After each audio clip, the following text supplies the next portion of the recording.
Well, thank you for joining us today to talk about changes directed by City Council to the non-owner occupied property registry program. We have with us today Shane Laporte, the Director of NEO, Aaron Dimmick, our Public Information Officer, and Fourth Ward Council member Laura Schlechte, who is going to kick off the meeting today. So Laura, I think you just got on. I think you can hear me. You're unmuted now. So I did it on, and I can't. You can't see my face. Host won't let me have my video, but that's okay. You can see my name. I made you. Oh, well, I'm sorry. Well, with just so everyone knows, we will be recording this session so it can be viewed in the future. So without any further ado, I'll let Laura speak and introduce today's presentation.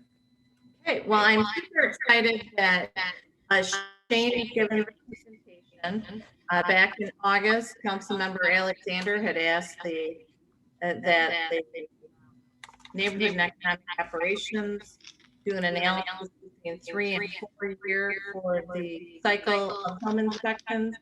As most people probably on this call know, we've been doing home inspections. The ordinance was initiated in 2012, and we have been, I think our housing stock has improved as a result of the ordinance, and the staff has been working really hard at trying to look at issues and what works and what doesn't work. And I know Shane has met with a lot of landlords to try and iron out a win-win situation for everyone. And of course, we want to continue to make Jackson a great place to live and work and play and stay. So he has prepared this presentation to kind of explain what he has come up with, where he's gotten his research from. And I would encourage everybody to probably in the chat, if you have questions along the way, put them in there. I'm sure Shane or Jonathan or Aaron are going to be looking at the chat to be able to answer those questions if they can. If you have any ideas or concerns, I'm sure that Shane would love for you to share them with us. So without any further ado, I will hand it over to Shane, and thank you, Shane, for doing this. Thank you, Councilwoman Schlechte, for giving us the idea to set this webinar up today, and for the great welcome to everyone, all the investors out there. And I'd like to welcome you also to this webinar. And I'd like to thank all of you for your investment in Jackson. Your investment collectively exceeds any other business in the city of Jackson. And we do appreciate that. Everyone here at the city does. Let you know, I'm a landlord myself. My parents were landlords in the 70s and early 80s. And I had at one point 2 units. Now I'm down to 1 unit at this point. So I can understand the frustrations that you have. None of my rentals are in the city because I cannot have rental property in the city due to my position. But I understand the business, and I understand the frustrations that can come with providing housing for other individuals. I was tasked several weeks ago, as Councilwoman Schlechte indicated, with determining the feasibility of moving to a 2, 3, or 4-year certificate registration, and to address occupancy of immediate family members, and address what the department is doing in terms of education on tenants' rights and landlords and responsibilities, and also speak to the abatement of rent. And I'm going to go through all of these issues with you. I'm going to give you a very similar presentation, if not I'll try and give you the same dialogue that I provided to council when I did that presentation. I know some questions that would be different than what council had when I presented to them, so some of the information may be just a little bit different, but the PowerPoint I'm going to give you is the same PowerPoint. So I'm going to put that up on the screen, and I do see I'm starting to get a few people give replies here or make some comments in the box. And as I get questions, I'll try and answer those as long as it's not interrupting the flow of the presentation too much. And at the end, maybe we'll have some time left over to maybe answer some questions for all of you.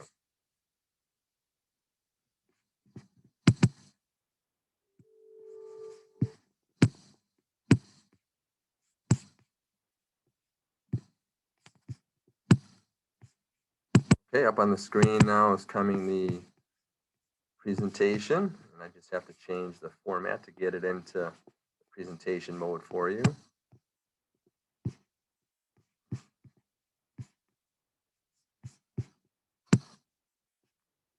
Laura, can you let me know if everyone can see that, or can somebody tell me if they can see what's on the screen at least? Yep, we've got you, Shane. Just slide over to slideshow and on the top red ribbon, and you'll be fine.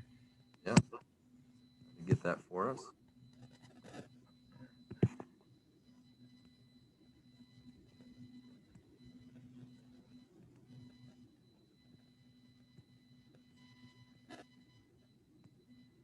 Okay, how's that?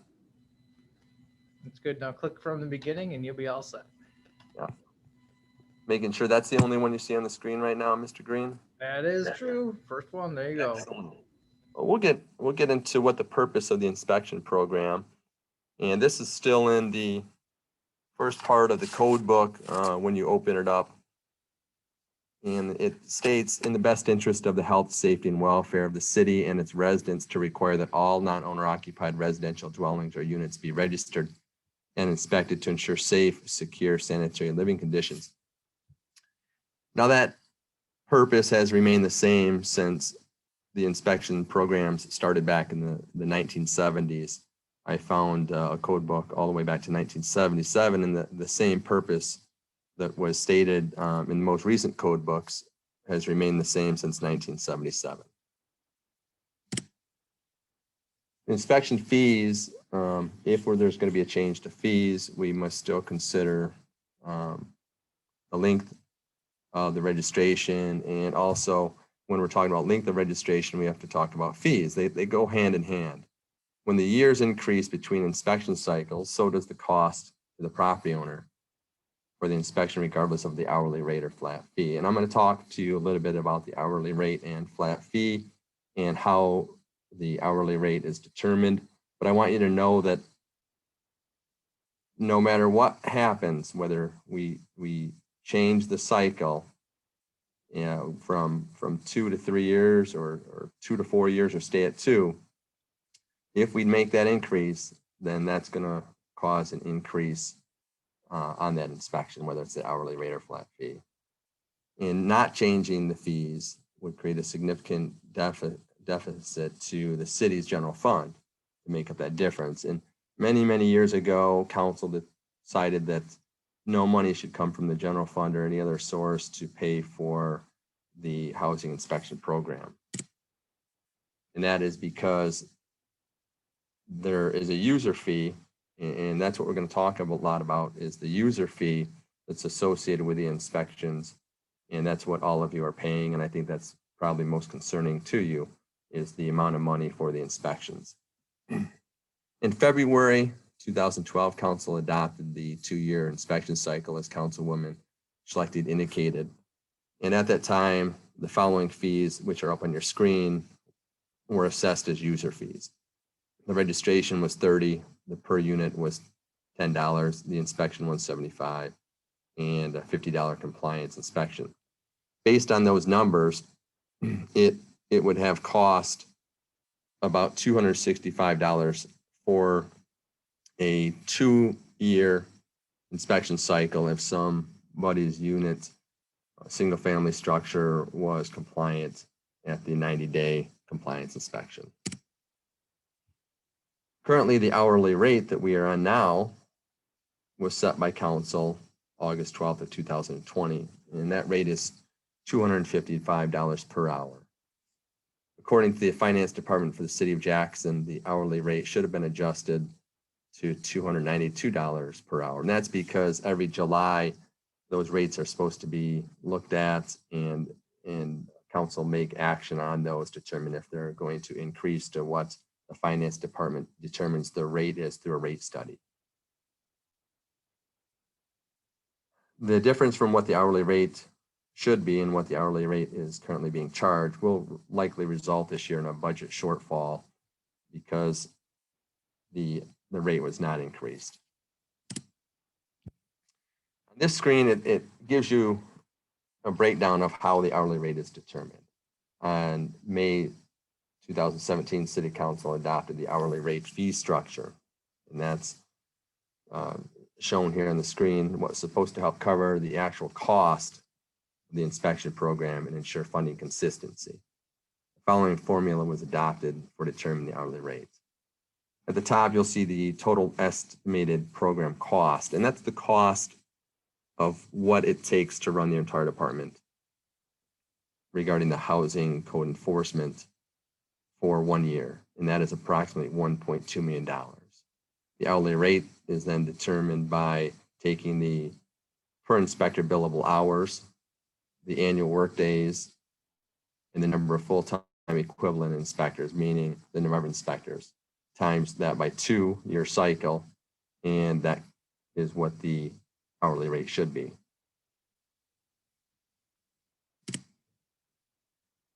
The issues that we've experienced with the hourly rate, the cost of the inspection is not known to you as a customer. And that's, I would say, from a customer service standpoint, me being a customer at many different places I go to, I'd like to know the cost of what something is going to be. And you really don't know until after the inspection is done. You're getting invoiced for the time of the inspection instead of knowing exactly going into that inspection what that's going to cost. And some of that is because the length of the inspection for you is not known, and not known for the code officer either. The code officer does not know how many violations they may encounter inside the structure. Some code officers, just by nature of how they do the inspection, may take just a tad bit longer because of the speed in which they go, maybe how quick they are to type in violations into the computer, or the dialogue that may occur between the customer, meaning you, and the code officer. And this creates some budgeting challenges because the NEO department does not know how much invoicing is going to be invoiced out every month or for that inspection cycle. And one major problem that I see from a customer service standpoint is that the focus on the time that it takes in the hourly rate, that really interferes, I think, with the dialogue that's very important between the code officer and you as a customer. You're paying for a service, and I'm sure all of you want a service in which you can have some dialogue with a code officer about maybe how to remedy a violation, why something is a violation, and just really talk about it so that maybe you can be educated as a customer. And with that less dialogue, I think the relationships aren't as strong as they could be. And not to say everyone wants to have a strong relationship with their code officer, but I know the code officers would like to have a very good communication dialogue with you as a customer. Billable hours minimum is very difficult to control as the length of inspection is not known until it occurs. In the previous slide, I'll go back to that. There's a point here about the per inspector billable hours. The inspectors, we try and get to them, get them about 7 inspections a day. And we don't really know how long an inspection will take until we get into it. We set inspections up as if they're going to take an hour, but sometimes they only take 15 minutes. Other times we set up for an hour and it takes longer than an hour. We just don't really know, but we can't double book.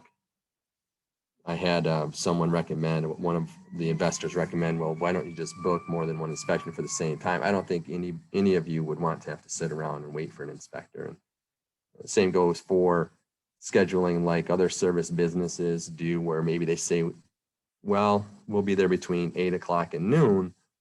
That would cause a situation where you are sitting around waiting for the code officer to get there, along with maybe your tenant and your maintenance person. So we really have a hard time with trying to hone in on how many billable hours a code officer is going to get in a day. They're scheduled out several weeks. They're booked up, and like I've indicated, we just don't know how long the inspection is going to take. The inspection should be educational for the investor and the tenant. However, the hourly rate creates contentious situation due to the inspector being pushed through the inspection process to keep costs down. And I know this from my experience when I was a code officer. Many times I would be at a unit with an investor and they would just want me to hurry up, push through, not even say hello to their tenant. In fact, I've had investors tell me, don't talk to my tenant, just, get through the inspection. You don't need to talk to them. Well, tenants are a stakeholder in this also. It's their structure that they live in. I don't mean that they own it. I just mean that they have rights to it at the time when they're residing there.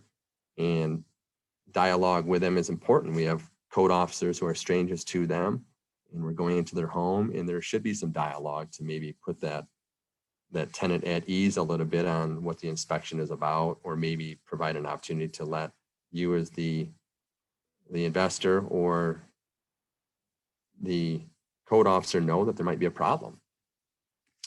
But with this contentious situation, I don't think it builds a really good relationship between the inspector and the investor. And we want to have good relationships. None of my inspectors want to go out and have a contentious situation. Also, admin staff's workload increases tremendously. The admin staff that many of you know from coming into the office, Rhonda and Wendy and Heather, they have a lot more to do administratively with the timesheets and in the Google Maps. In the Google Maps is the drive time. And let me just address the admin staff a moment. The admin staff does a great deal behind the scenes that many of you maybe don't realize, and that's part of your cost. It's not just the code officer on site. The code officers, yes, they may be on site for X amount of time, but there's a great deal more time involved with the inspection. When they come back to the office or in their car, they have to complete a report about the inspection. They also many times have to field phone calls, and sometimes phone calls can be very lengthy regarding an inspection. Also, the time commitment by administrative staff with all of the mailing and invoicing and phone calls and the walk-in workload that they have. There's actually a lot going on behind the scenes that many people maybe don't take into account with the rate. Benefits of a fixed rate are you as a customer know the cost of the inspection. You know every year how much you're going to have to budget for each of the properties. When I had more than one property, I ran each of the different properties like they were their own business entity, so I could see if it was making me a profit or not. And I wanted to know what my costs were coming into that year. And I think that that's important, you as a customer knowing how much am I going to have to pay. You're not guessing. Budgeting ease due to cost of inspection being known. That's some from our side. We also have a budget we have to work within.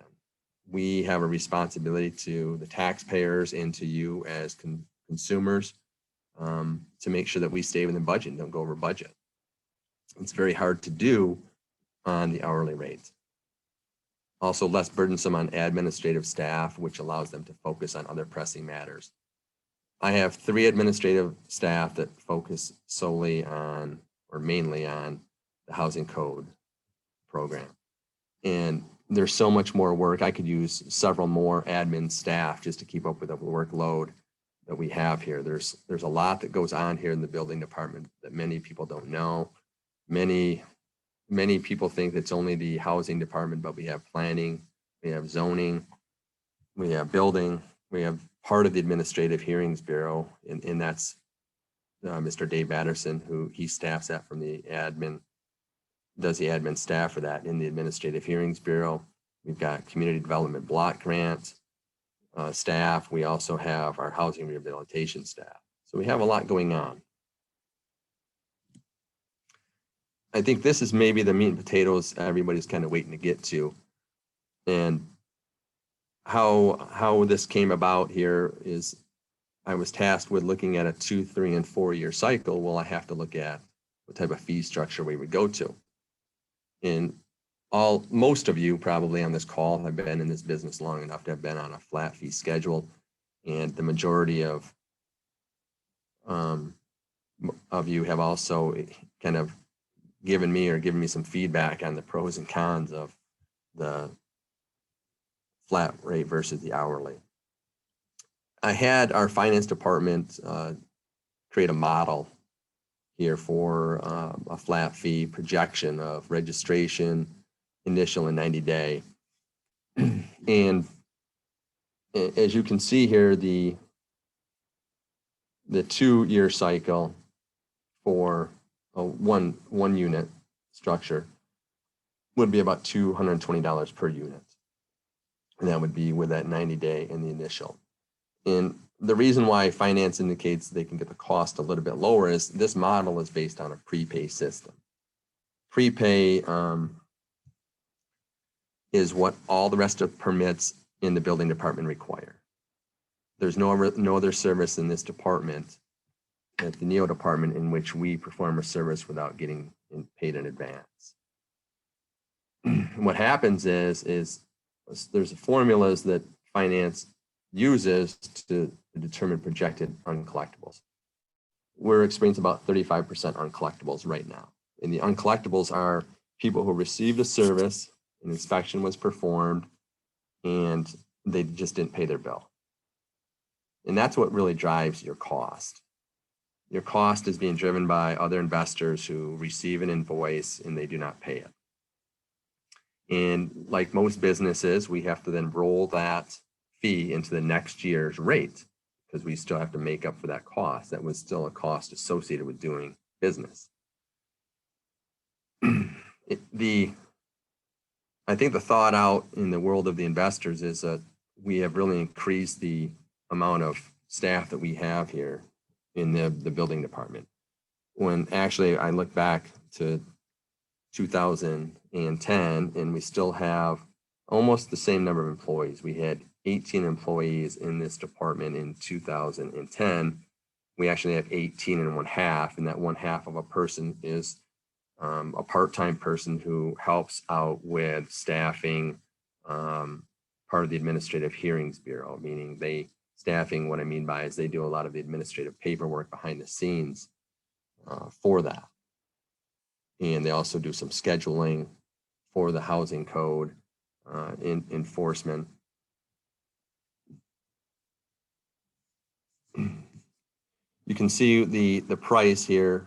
If we went to a 3-year inspection, that would move it to $340. And then on a 4-year. So you can see how progressively it goes up. And that's because now we're inspecting the same number of units over a longer time, but we still have to employ these inspectors in the admin staff. And many people say, well, why don't you just lay off inspectors and admin staff? Well, there's a certain point we can do that, and I'm doing that. I'm reducing from 6 code officers to 5 in order to make the 3-year cycle work. Some of the problem is we still have 6,000 units that we have to get inspected, and we're not quite getting that done in a 2-year cycle, and I'll explain that momentarily. I'm not going to be able to go over all of the different costs in here, but if any of you want to take a screenshot of that, or you want to take a look at it at some other point, as Mr. Green indicated, this is being taped and you can take a look at it, but you can maybe take a screenshot of that. Those are projections right now. There may be some cost changes, but that's a pretty close mark right there. We'll go to the rental inspection fees, and this is without the registration and without the 90-day. And this is kind of reflects what you would see also on a projection of what those costs would be. And a single unit, so let's imagine a single family structure, $185 on 2 years, and on a 3-year, $310, and on a 4-year, $410. I looked at several other communities within the state of Michigan. We are not the only community that has housing inspection programs. many of you are invested in other communities. I don't know if those communities have inspection programs, but I know many investors who I've talked to on the phone, in their portfolio, they have structures in other communities that do have inspection programs. So in total with Jackson, there's 20 that I looked at in this pool of communities that have inspection programs. 8 of those municipalities have a 2-year inspection program, very similar to ours. 5 communities have a 3-year inspection program. And then 4 communities I located have a 1-year inspection program. 1 periodic, 1 has a 3 years for the 1 unit, and 1 to 2 units, and 3+ years for, or excuse me, 2 years for 3+ units in 1 municipality. I indicated here I couldn't determine that because not everybody has such open information as Jackson does. Some of the information is hard to come by. Which brings me to the next slide. Has the municipalities that I took a look at. And you can see that some of them are urban core cities similar to Jackson with older housing stock. I've got some that are on the east side, some on the west side, some a little bit north. And then I have, not for necessarily an apples to apples look, but I do have a couple college towns here just to kind of show you how much they actually they charge. And I broke down these cities into what would be a cost per month for these different municipalities. If you were to look at over the time of their cycle, their housing inspection cycle, how much that would be. And I did it just trying to be as close as possible to an actual comparative, apples to apples. I went just a single family structure, how much it would cost for a single family structure over the time of that cycle with 1 90-day inspection. And you can see here on the screen where Jackson falls. We're in the top percent, but we're not the highest. So we're in the probably upper 25 percentile, I would say. But we're not the highest. And some of that is these other communities that are very low are supporting their housing inspection programs through some other source, whether general fund or some other means. At the bottom, Jackson, I have in here noted for you, Jackson projected per month, and that's a projection as I've indicated. So many of you might say, okay, this is exactly what it's going to be. This is what I'm going to plan on. Council ultimately will make the decision on what the fee will be. We're talking right now about just proposals. Motions have been made, but nothing has been final yet. But projected per month flat fee for a 3-year single family with a registration and initial compliance check would be roughly $9.44 per month is what that cost is. And so I have the breakdown also, which is $340 divided by 36 months. And that gives you your cost. Like I said, the cost earlier, the cost can be reduced a little bit if we do prepay. And I haven't totally set in motion yet how our prepay system would work. This is just an idea right now. And with finance principles, the prepay is what helps bring that cost down. I would like to see prepay. Many communities do the prepay that you see on this screen. And I think that only makes sense to do the prepay. And I broke down for you further what that cost would be per month. And we have the 2-year $9.16 per month, 3-year $9.44, and the 4-year $9.53 per month. Things to consider, and that is the city we have just over 6,000 non-owner occupied units, and we had 6 code officers to perform those inspections, and that's number of units, not number of inspections. So you take the number of units, and then we still have compliance inspections for all those units. We are able to go down to 1 code officer if we go to 3 years, which helps reduce your cost. We were not able to get through all 6,000 non-owner occupied units with the 6 code officers we had for the 2 years. And much of that reason is cancellations and lockouts. And I think most all of us know what a lockout is. That is the code officer went to perform the inspection after giving notice and went to the property and attempted to conduct the inspection. However, they could not gain access. And then cancellations, we have a policy that we don't accept cancellations if 10-day notice isn't given. And unless exigent circumstances, there's times where we do that, but very rare. But cancellations and lockouts accounted for 29% of our attempts. So you can see how we wouldn't be able to perform all 6,000 unit inspections over the course of 2 years if that many cancellations are occurring or lockouts.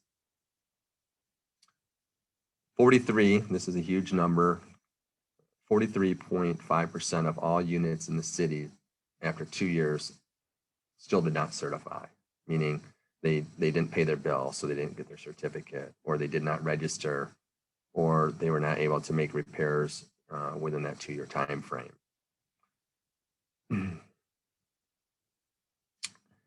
Another number that will maybe surprise you, and it surprised me a little bit also when we got the data in, that only 2.75% of all units were compliant upon initial inspection. And there's a lot of back and forth, rumors and so forth, that code officers are told that they need to find violations, or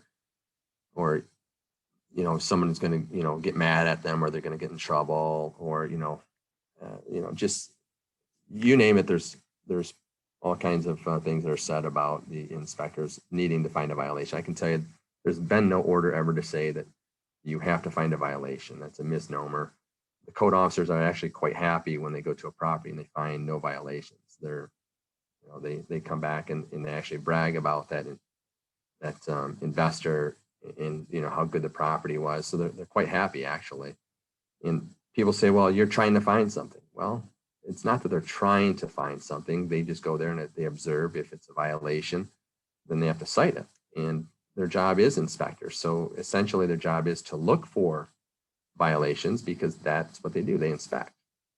But only 2.75% of all the inspections comply at the initial. So that's pretty low, and I hope that we can all work on that together. And the longer that an inspection cycle goes, that means longer time that maybe a hazard goes unnoticed for a greater period. And frankly, I've had a lot of my inspections, investors at my inspections tell me that they really don't ever go to the property until it's time for the inspection. And if that's someone's business model, that's quite all right, but it just means it may be a hazard that could be dangerous to the occupants, or maybe causing damage to your structure just goes unnoticed for a longer period of time.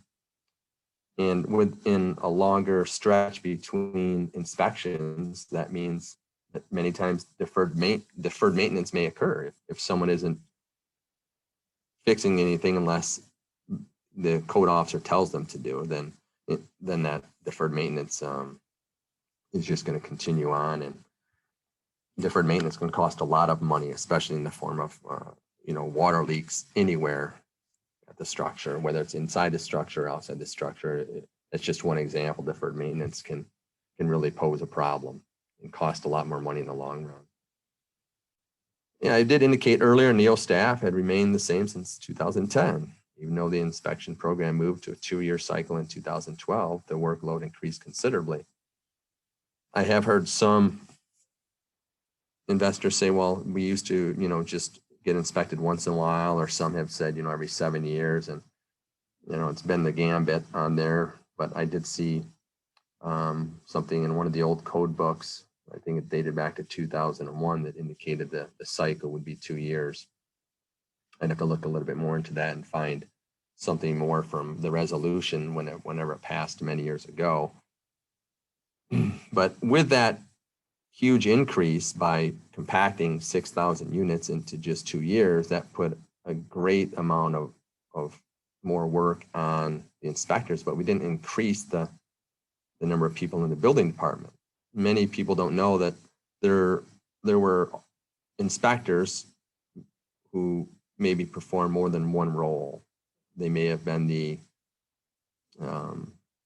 maybe a building official on the building department side of the budget, but part of what they also did in their job role is went over and did some type of function on the housing code enforcement. Or maybe, I think all of you know Dennis Differendiffer. He was one of the supervisors at one point of the code officers, and he would actually go out and do housing code enforcement. So it's just, they had a certain number of people who were designated just to housing code, but then other inspectors from the trades or on the building department side also may have performed housing inspections. When things were shifted around in the housing code department to a 2-year cycle, code officers were specifically designated for housing code enforcement because that's where the money was supposed to come out to pay for them in the housing code side of the budget. And what ended up happening is those code officers also ended up doing all of the blight enforcement, garbage, trash, zoning, and so forth. But that time for those code officers wasn't being paid for out of the investors' part of the cost for the user fee. It was being paid for out of inspection fees. And many of you have received those where you have a tenant who maybe leaves garbage out, or they leave a sofa out on the front lawn and they get cited, and then there's a $50 user fee or inspection fee that comes with the violation in the mail. And that's what's paying for that code officer's time. It's not the inspection dollars paying for that. Education, inspectors constantly trying to engage investors in the field. That's something that we want to ensure continues. We want our code officers to continue to not only educate through dialogue about violations at the structure, but the direction that the city may be taking in development and so forth. And one example for me is I like to engage investors a lot of times in the direction that maybe housing is going nationwide, sales going nationwide, and just kind of talk to them about, business models and different business models I've seen. And I count that as kind of engaging investors in the field and kind of educating. And I really love to hear from investors on what's working for them so I can share it with the next person I have contact with. We also post all of our codes online.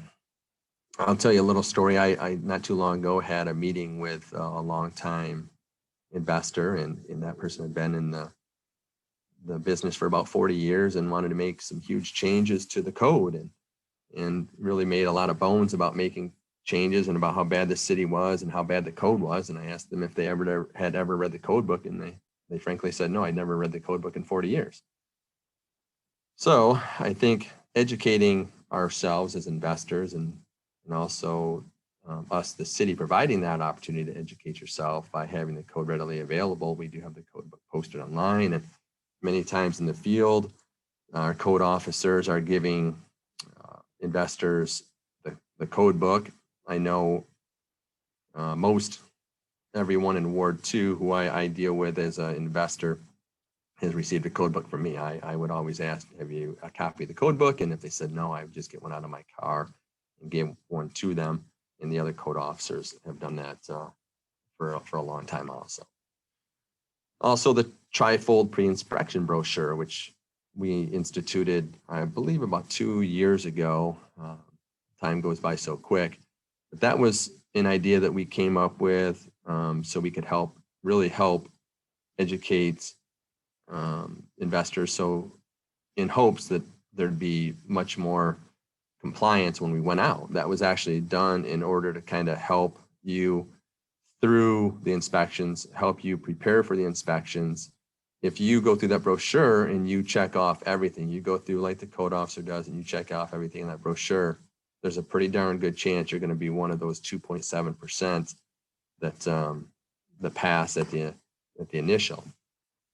And we can't put every code in there. There's so many code books, and I've got code books here on my desk, and they're 3 inches thick, and there's one for every one of the trades, and we're not going out asking anybody to build a new house by any means. The actual Chapter 14 housing code is actually a pretty small book compared to all the other code books, and it only really takes about an hour to read. But we wanted to kind of break that down into a trifold that was easy for everyone to kind of look at and use as a tool to ensure that they're successful in their business. And success to me is that you're making money and your houses are compliant and you're providing a really nice place for somebody to live. Inspectors began to engage tenants during inspection. And this has kind of taken a little bit of a back seat since COVID. And we had a lot of pushback from investors when code officers would engage in tenants. So we recognize, as I indicated earlier, that tenants are also part of this equation. And they're very important in this process. And we started kind of a program, not official, not written down anywhere, but looking at how can we go to a person's property in which we're the stranger and make them feel a little bit more at ease. And that's really engaging that tenant more during the process. And the thing with the time inspection is there was just that pushback by either the owner or the maintenance person saying, hey, this is my time, just get through it. Another thing with tenant engagement proposal is to kind of start educating landlords and tenants. A lot of the education stuff comes down to just cost. It costs money to print. It costs money for staff to perform any additional function because it's time, and time is money, as we all know. And the only income source for the housing code enforcement program is through user fees. So there's definitely a balance there on how much do we dedicate towards tenant engagement and how much maybe willingness there is on the side of the investors to say, okay, I want a portion of my either inspection cost or registration cost to go to educating tenants. But we all have to recognize that the tenants are really what we're doing this program for, right? We're there to make sure they are safe in their home and that you have a safe structure also. And I tell this to people a lot of times, bear with me for a minute. I just want to kind of touch on this. And many of you who talk to me have heard this before. I look at real property like it's stock in a neighborhood. So each of the different streets in Jackson we'll look at, say, like its own corporation, if you will, imagine that. And you own stock in that corporation. And all of us want to have a dividend on that. And you all are private business owners. Instead of putting maybe your money into the stock market, into a mutual fund where you're going to make 9%, hopefully over the course of time, a lot of times a real property, you're hoping to bank maybe 12% on that. And so you're looking also to get that dividend, which most stocks don't pay anymore, and really capitalize on your investment and your risk you're taking in that stock. And that at the end of the time that you hold that stock, that piece of property, and maybe you want to retire and go to Florida, that you're going to be able to sell that piece of property for much more than you paid for it. I kind of, I look at this department as the one that kind of keeps everybody in that corporation on even playing field. We're like the Security Exchange Commission, where there's a bar of expectation for everybody in the community, so that ensures that your investment is held to a certain level. And not saying that the program is just to hold your investment. It's for the health, safety, and welfare of the community and for those people who are in those places. But just to kind of give you some perspective from your point, if you're looking at kind of through a lens or a different lens, that, yeah, this is a piece of stock I do have in this community, specifically in this neighborhood, and I do want to get a dividend. And I want my neighbor's property to stay up and hold value. And if that gets run down, the value of my property is going to get run down. And frankly, I don't know too many people who say, I can't wait to move into a really rundown neighborhood. So it's probably bad business all around if we just have bad neighborhoods. A lot of people aren't going to want to live there. Fees would need to be increased in order to create an in-depth tenant-centered approach. And as I've said, it's going to cost money, and who's going to pay for that? I don't know if investors really are willing to do that, but we do have to engage tenants. There's a fine line between inspectors notifying tenants of their rights versus legal advice. So we all in this department realize that we're government and we're working for the citizens and working for you as a customer. And that my job is not to be an attorney. My job is to enforce municipal code, enforce the law, and to tell people what the law is, but not give legal advice. And there's a fine line sometimes with that. And I'll touch on that in a slide here coming up in a minute.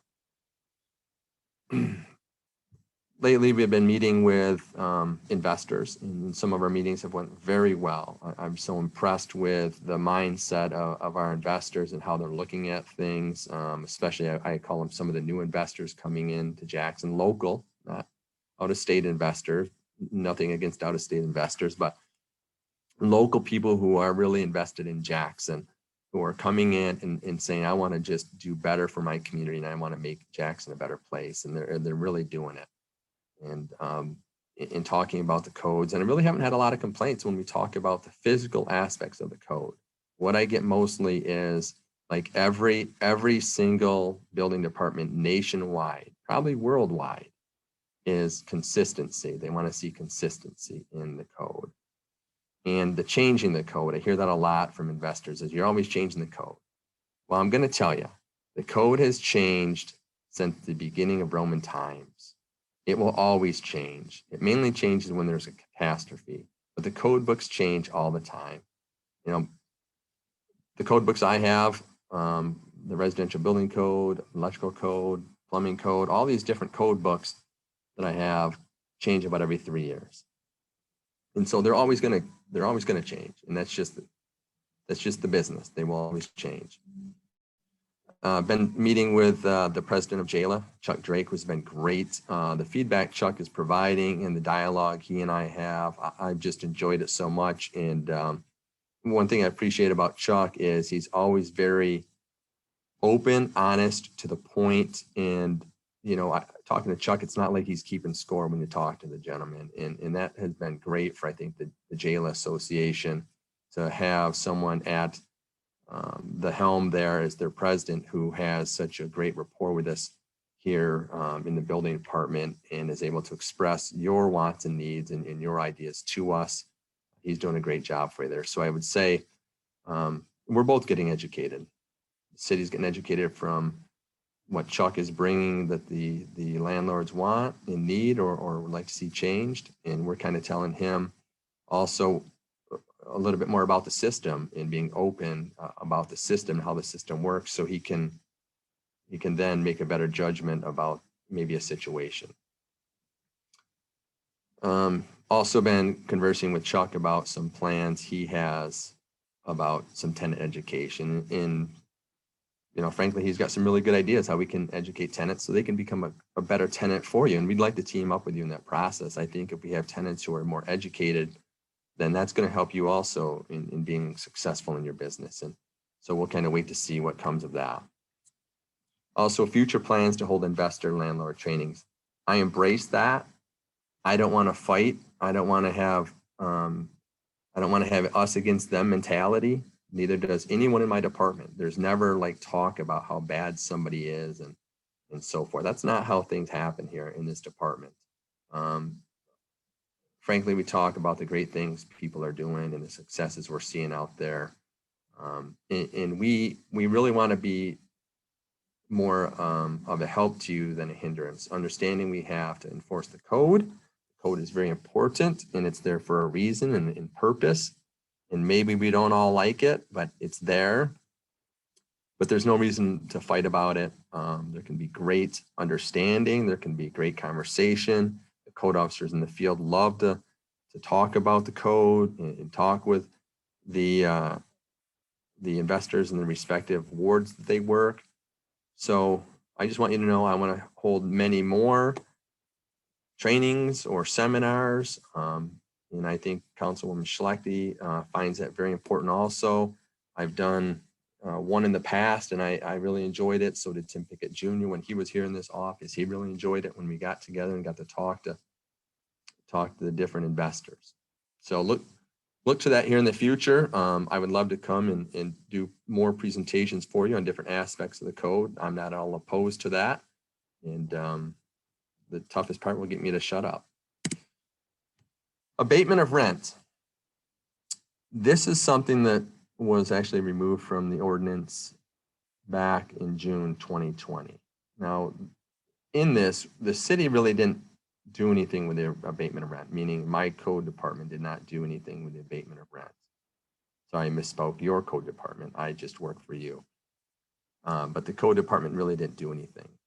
It was more of an educational piece, more of something that if there was an issue between tenant and landlord, that there was some information in there that would be helpful to possibly the tenant and the landlord about abatement of rent, because we, as I indicated, we didn't take rent, we didn't evict anybody out of their house, we never went and forced somebody out of the house because there was no certificate of occupancy. We didn't do that. I will say that with the proposal or the motion that was made at council, that we're kind of looking toward a little bit aligning ourselves with the housing law of Michigan when it comes to suspension of rent or abatement of rent. So if you were to see something, you likely would see something out of the housing law of Michigan, and that act is 167 of 1917, section 125530. So we would just be likely looking at what the state has and incorporating that. But I indicated to council, I don't want to have a situation where my department is taking money. I don't want to get in between a civil dispute. However, we want to ensure that our properties are certified. 43% of properties not being certified is a problem in any system. That is a problem. And we need to kind of work on that together because we have to get that number up. How this may work if it was incorporated, if it passes through council, and the abatement of rent is we would likely, or we meaning code officer, if there was not a certificate, would likely have some type of green, possibly green printed, either sticky tag or a door hanger that would be just what the law is. Not giving legal advice, as I indicated, the city does not want to give legal advice. We are okay with educating, but not being attorneys for people in the field. And that we would just post that tag or sticky notice on the door of the property, and then the tenant can act and do as they wish.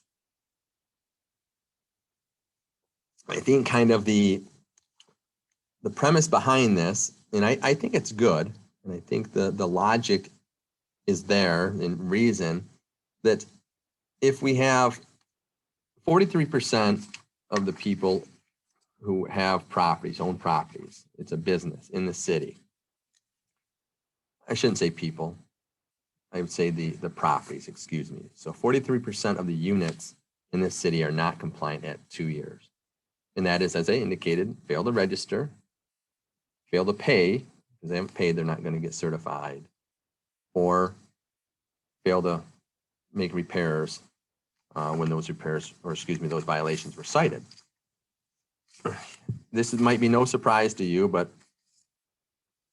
when we look at the study that we did for uncollectibles, the vast majority of the uncollectibles, meaning it's not even close to any other category, the vast majority of people who don't pay are the ones who don't have a certificate of compliance, meaning they're not compliant. The least we have in uncollectibles are those who are compliant at the initial, and then the 90-day, and maybe the third inspection. So those are pretty small, actually.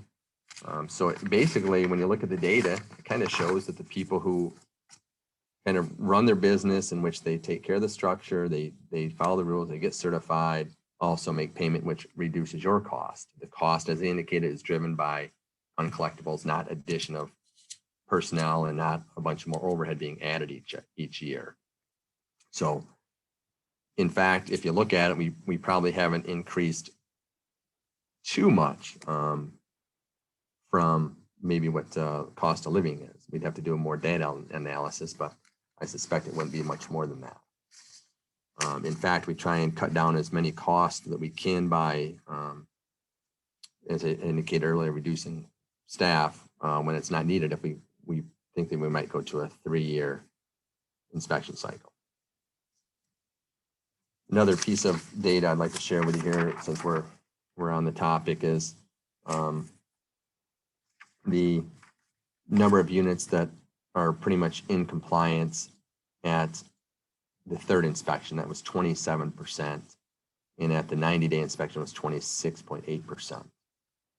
So 26.8% of all the properties in the city are compliant after the initial, in which someone has received the notice of violations, and we come back for the 90-day, 26% are compliant then. And then after that, 27 more of the 100% are compliant after that 90 day. So they have had at least 3, possibly 4 inspections. This is a big change, and this is one that has for a couple of years now really created some problems for us in this department, and there was really no way to correct it other than maybe have a family member put on a deed, and that was having family members, immediate family members, come on covered under the non-owner occupied. Many people still mistake the program with rental inspection program, but it's non-owner occupied. So people would be very, very frustrated if they had a family member living in the structure and the property was still being inspected. In that, in some cases that's legit. Maybe they're not taking rent. The family member is just living there for free. They're taking care of either their mother or their son or daughter, brother, sister, whatever the circumstance may be, but they were still locked into the non-owner occupied residential program. And we really need to find a way to kind of exclude those persons if they're not taking rent. And there was really nothing there. So before we would say, we try and assist people and say, well, if you just go add that person to the deed, and that would take care of that. But I think that this is a really good addition or exclusion from the ordinance. But I think that it's important that we have the immediate family member and occupant sign an affidavit. We do have, believe it or not, we have people who are many times trying to kind of skirt the system, if you will, kind of get around what the law states. And we need to make sure everybody is just compliant within the code, and doing so is just more fair to you. If we make sure everybody's compliant, everybody's in the same playing field, that's fair to everybody.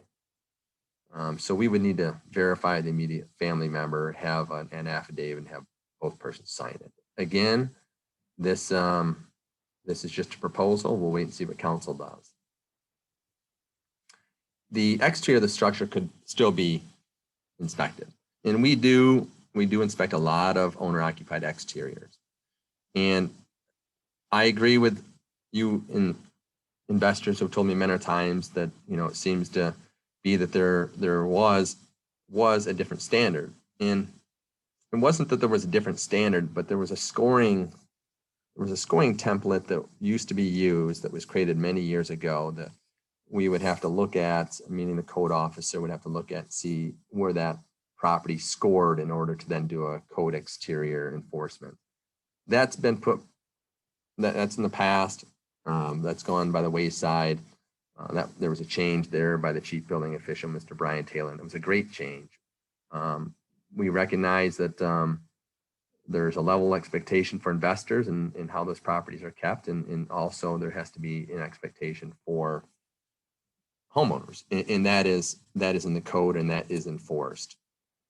If someone had a family member living in a structure and that structure started to become dilapidated, maybe looks like paint's falling off the structure, or the roof is covered with a tarp, the gutters are hanging off. Those structures can be cited.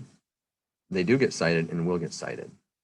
And the same enforcement mechanism for those that are in the code for you would be for that owner occupied. So they would be compelled to comply, and if not, they'd go to the Administrative Hearings Bureau. And I indicated here in the bottom, what we're talking about here with the immediate family member occupancy is really a small number of non-owner occupied structures. We don't get a lot of these, but we really just need to find a better way to resolve the issue. Okay, that is the end of my presentation. I do want to go back in here and see if I maybe have some questions, if I can. We've got a question and answer here. Why should landlords pay for all other code enforcement activities that don't relate to landlords? You don't. So garbage, trash, zoning, all those things are charged for that when it comes to inspection. I see there's commercial and owner occupied properties. Many times there's a, if you will, a lack of compliance, and then they end up in the Administrative Hearings Bureau. So then there is usually some type of associated cost. But if Councilwoman Schlechte would like to make a note maybe about commercial properties and owner occupied properties to see if maybe there's some interest in that. I understand more what the question is. So within the Chapter 14 Housing Code, if all of you don't know, there is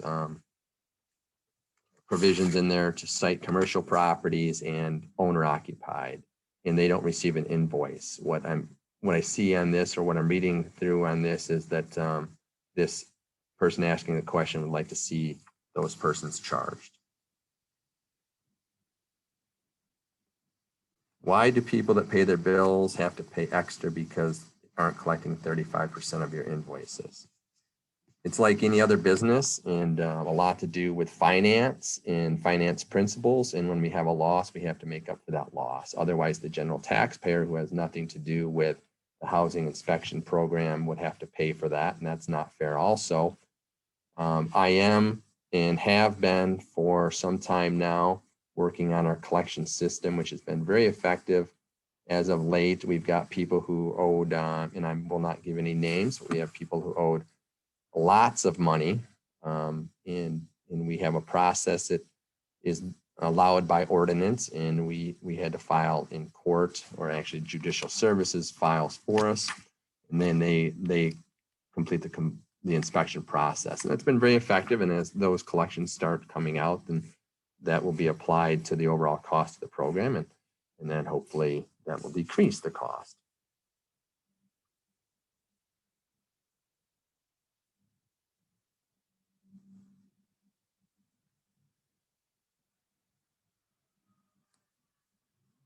Someone asked, when are you going to enforce registration and inspection? That is doubling landlords' costs to follow the rules. It seems like it would be better not to follow the rules since you don't enforce them.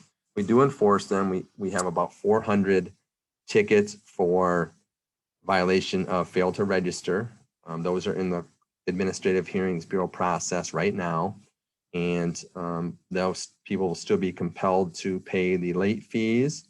And then they also have a ticket to the administrative hearings process, which is the process that the city uses through Home Rule Act, in which basically they do their court.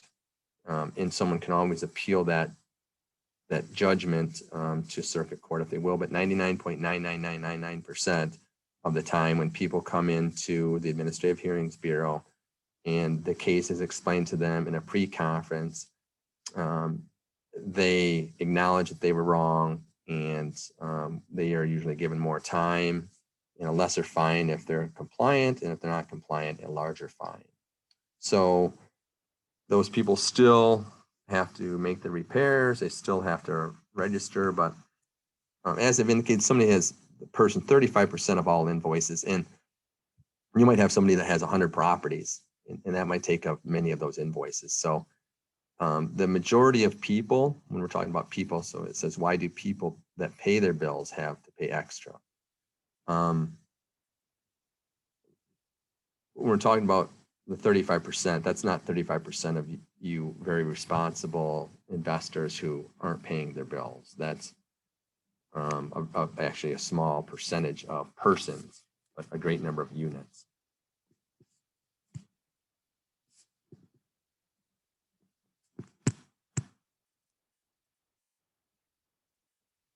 My question is, why do I have to keep it registered as a non-owner occupied when my immediate family now lives there and only reason is not owned by him is because he can't get financed?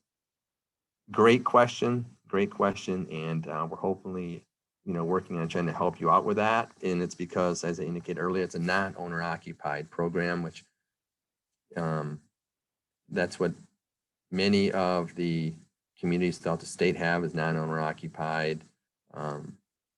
And from what I can read here, it was non-owner occupied, but we're trying to help you out with that. Hopefully my presentation answered that, and I understand what you're going through, and we're trying to help with that.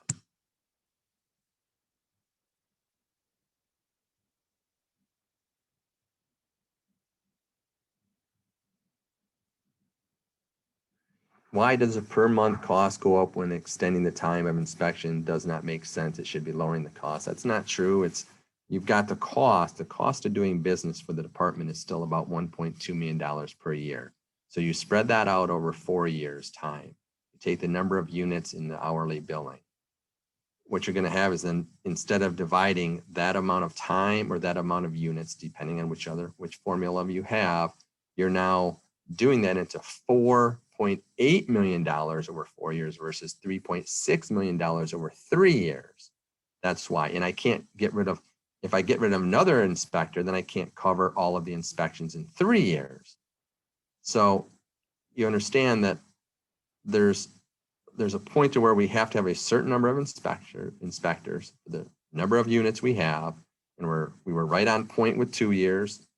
In fact, as I indicated earlier, when 29% of the people cancel or lock out, we don't get to complete the cycle in the amount of time that we have.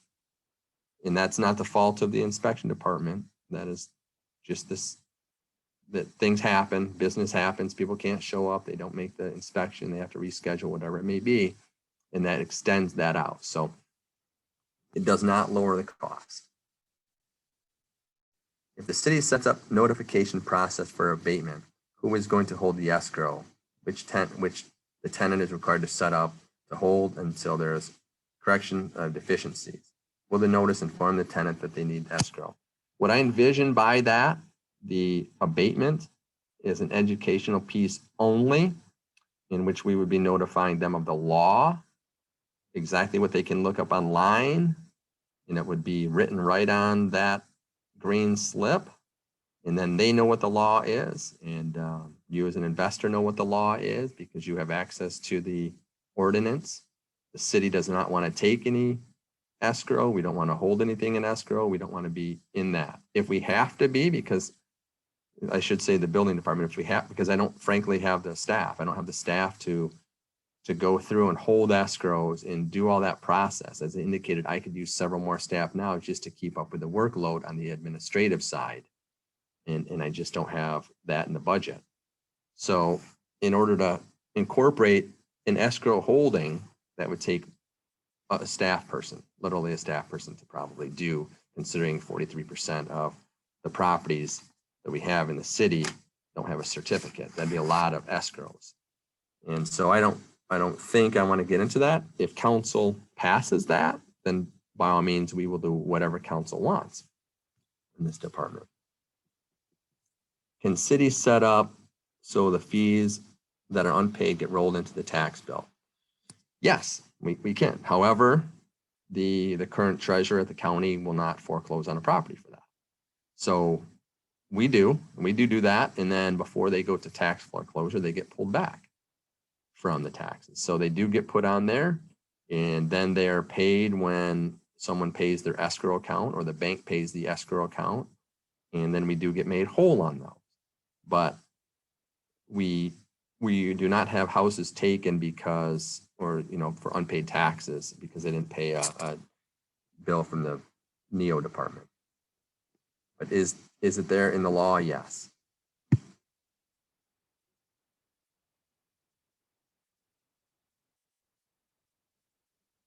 Can you give further information regarding the abatement of rent, specifically the process after the green tag is placed? That would be up to whatever process the tenant wanted to follow per what the law is in the housing code of Michigan, in the housing law of Michigan. You mentioned staff meeting with investors. When are these occurring and who is welcome to attend? We had meetings with, mainly during COVID, we had to reduce the number of persons you could meet with. So we had to make that very limited. And I don't know if those people want their names out there, but who is welcome to attend? I plan on having summits to address these issues. We can't meet with all of the landlords in our community at one time. We can meet with many more at a summit or landlord training, but to get a kind of a feel for what their thoughts are about the inspection program and where they want to changes, we're able to meet with a body of investors and they were able to give us feedback. I would like to meet with everybody, but it's just not really something feasible for me. I just don't have that much time to meet with everybody, but I want to meet with as many people as possible.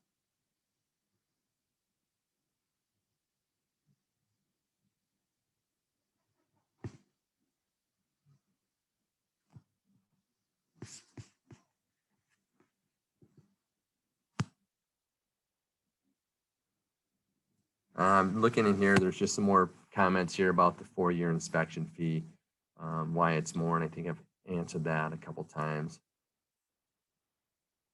When are they going to start the inspections again? I think they're probably asking when would these changes take place. I think the council is looking, from what I understand, is July 1st of 2022.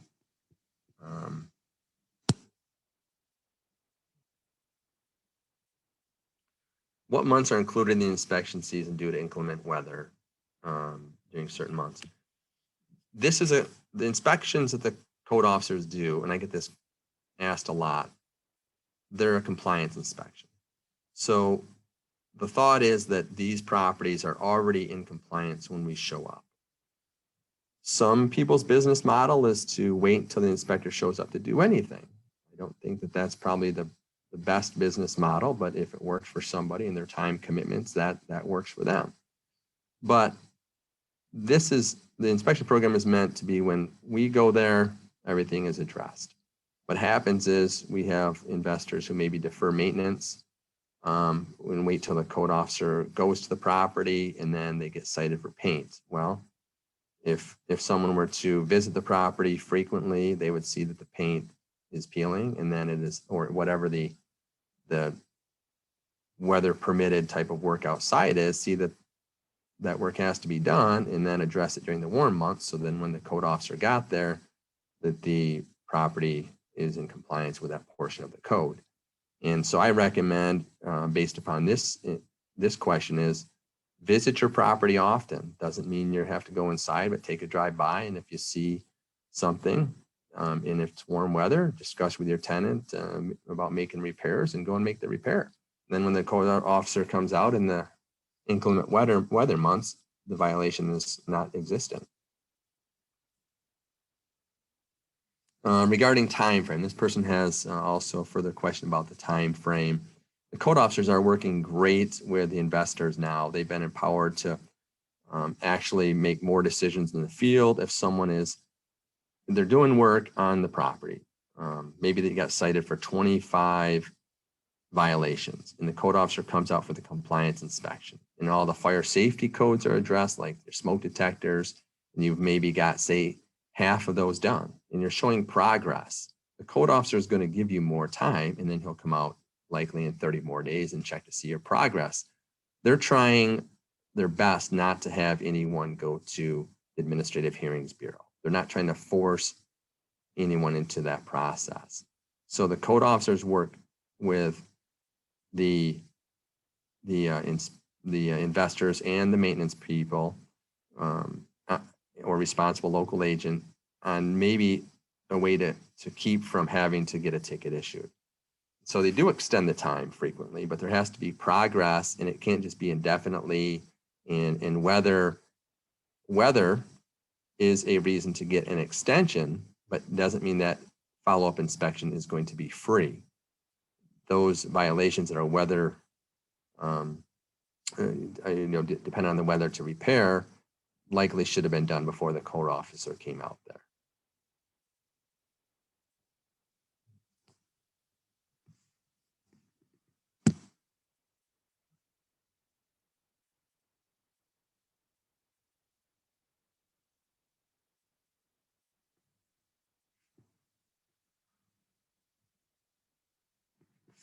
Are there any more questions? I think I went through all the questions in here. Okay. If you have another question, just keep sending them. While you're looking at that, Shane, I'd just like to we're going on an hour and 15 minutes, and I know people want to probably finish up working on their rental properties or get home to their family, what have you. So I just want to thank you for taking the time, your time, and doing the research you did, because I know you've been working on this for a long time. I also want to thank Jonathan Green for being open to the changes that are coming down the pipe, and also allowing you and your staff to be more flexible during inspections, which I have noticed on my own property inspections. I want to also thank, there were 63 participants on the call today, and that shows that's awesome. That is like totally awesome, and I appreciate everybody attending that.